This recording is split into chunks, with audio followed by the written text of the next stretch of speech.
Metode presentasi.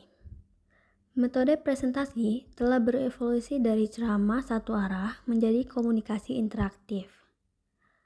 Efektivitas presentasi bergantung pada 3 hal utama, yaitu struktur pesan, visualisasi informasi, dan interaksi dengan audiens.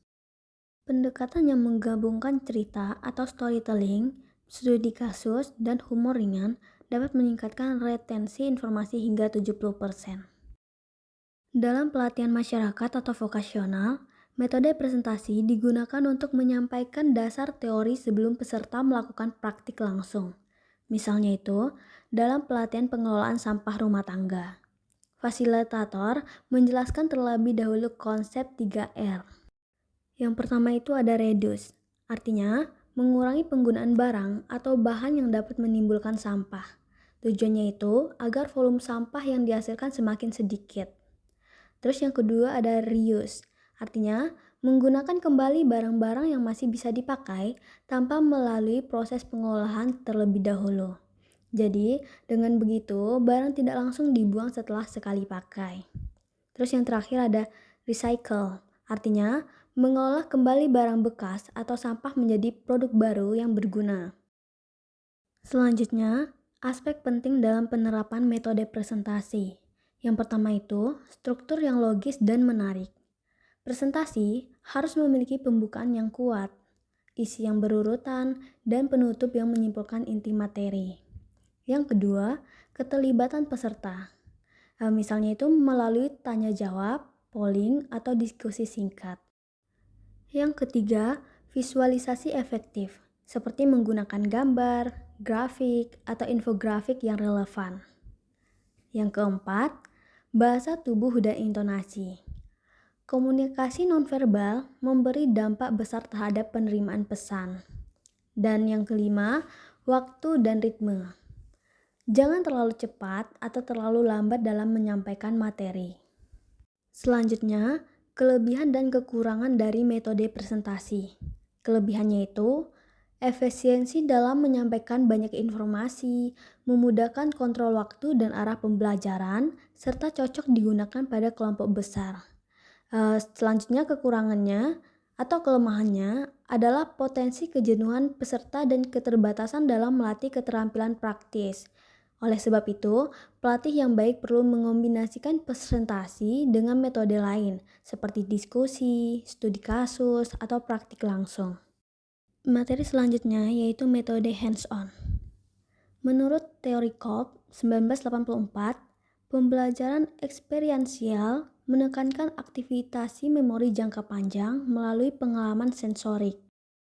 Studi terkini berjudul Exploration of the Experience of Hands-on Learning and its Impact on STEM Learning 2024 menemukan bahwa peserta pelatihan yang terlibat dalam aktivitas praktis menunjukkan peningkatan hasil belajar sebesar 40% dibanding mereka yang hanya mengikuti pembelajaran teoritis. Selanjutnya, secara pedagogis, metode hands-on sangat relevan untuk meningkatkan kemampuan berpikir kritis, problem solving, dan kolaborasi. Selanjutnya, langkah-langkah penerapan hands-on. Penerapan praktik langsung harus mengikuti siklus terstruktur untuk memaksimalkan hasil pembelajaran dan pengembangan keterampilan teknis serta kepercayaan diri. Yang pertama itu dilakukan dengan demonstrasi awal. Di sini, pelatih memperagakan teknik atau langkah kerja yang benar. Selanjutnya, bisa dengan latihan mandiri. Peserta itu mencoba langsung dengan bimbingan minimal. Yang ketiga, umpan balik langsung. Yang dimana pelatih itu memberikan koreksi segera saat terjadi kesalahan. Yang keempat, bisa dengan refleksi dan diskusi. Peserta itu menganalisis hasil praktik dan mengaitkannya dengan teori. Dan yang terakhir, yaitu melalui evaluasi keterampilan.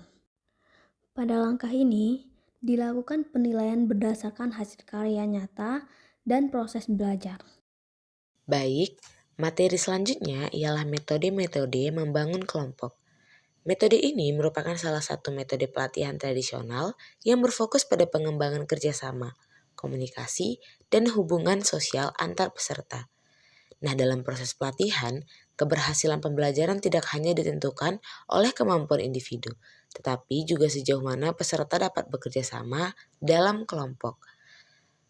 Tujuan utama dari metode ini adalah menumbuhkan rasa saling percaya, kebersamaan, dan tanggung jawab bersama dalam mencapai tujuan pelatihan. Biasanya, metode membangun kelompok dilakukan melalui berbagai kegiatan yang melibatkan partisipasi aktif semua peserta.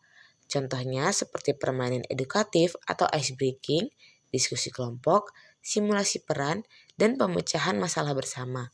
Melalui kegiatan-kegiatan ini, peserta belajar untuk berkomunikasi dengan baik, menghargai perbedaan pendapat, serta mengambil keputusan secara bersama.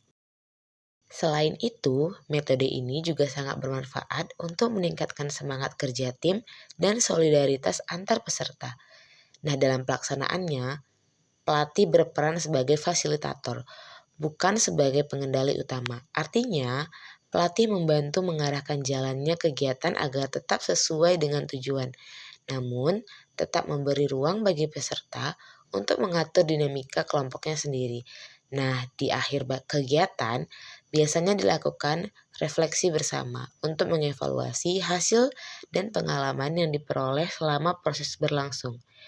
Keunggulan utama dari metode ini ialah kemampuan untuk menciptakan suasana pelatihan yang akrab, saling mendukung, dan memperkuat semangat gotong royong. Namun, tentu ada juga tantangannya, seperti kemungkinan munculnya perbedaan pendapat atau mungkin konflik kecil dalam kelompok. Oleh karena itu, pelatih perlu memiliki kemampuan manajemen kelompok yang baik agar kegiatan tetap berjalan kondusif. Secara keseluruhan, metode membangun kelompok ini sangat bermanfaat untuk meningkatkan interaksi sosial, mempererat rasa kebersamaan, dan menumbuhkan semangat gotong royong. Nilai-nilai ini sangat penting tidak hanya dalam kegiatan pelatihan, tetapi juga dalam kehidupan bermasyarakat dan dunia kerja yang menuntut kerjasama yang tinggi. Materi selanjutnya ialah strategi pemilihan metode pelatihan. Pemilihan metode pelatihan merupakan salah satu tahapan paling penting dalam merancang kegiatan pelatihan. Setiap metode memiliki kelebihan dan kekurangan, hingga pelatih perlu menyesuaikannya dengan tujuan pelatihan, karakteristik peserta, materi, serta kondisi lingkungan belajar.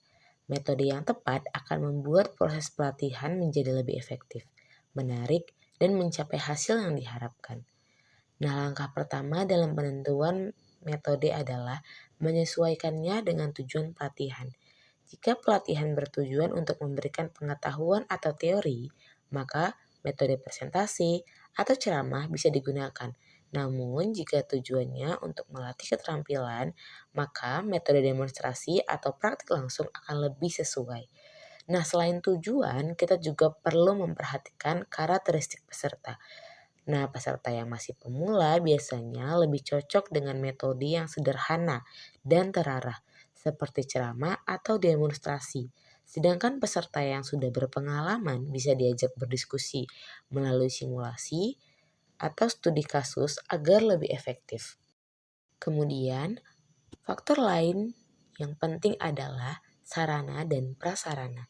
Jika fasilitasnya lengkap, kita bisa menggunakan metode yang lebih bervariasi, seperti praktik langsung atau permainan simulatif.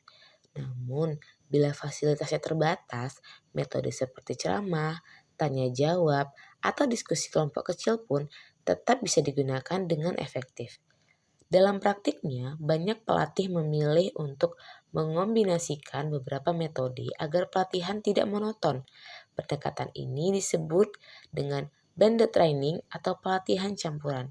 Contohnya, pelatih dapat memulai dengan ceramah singkat atau memberikan teori, lalu dilanjutkan dengan diskusi kelompok, dan diakhiri dengan praktik langsung. Pemilihan metode yang tepat tidak hanya membantu peserta memahami materi, tetapi juga dapat meningkatkan motivasi, kekreatifan, dan keaktifan mereka. Sebaliknya, kesalahan dalam memilih metode bisa menyebabkan kejenuhan dan rendahnya hasil belajar. Oleh karena itu, pelatih perlu memiliki kemampuan analisis yang baik dalam menilai situasi pelatihan sebelum menentukan metode yang akan digunakan. Sebagai kesimpulan, pemilihan metode pelatihan bukan hanya langkah teknis, tetapi juga strategi penting dalam menciptakan pembelajaran yang efektif dan berdampak positif bagi peserta. Nah, kesimpulan materi kita hari ini adalah metode pelatihan tradisional masih memiliki peran yang sangat penting dalam proses pembelajaran, terutama dalam konteks pelatihan masyarakat dan vokasional. Walaupun saat ini banyak metode modern yang berbasis teknologi, pendekatan tradisional tetap relevan karena menekankan pada interaksi langsung antara pelatih dan peserta. Sekian presentasi dari kelompok kami. Terima kasih sudah fokus mendengarkan dari awal hingga akhir.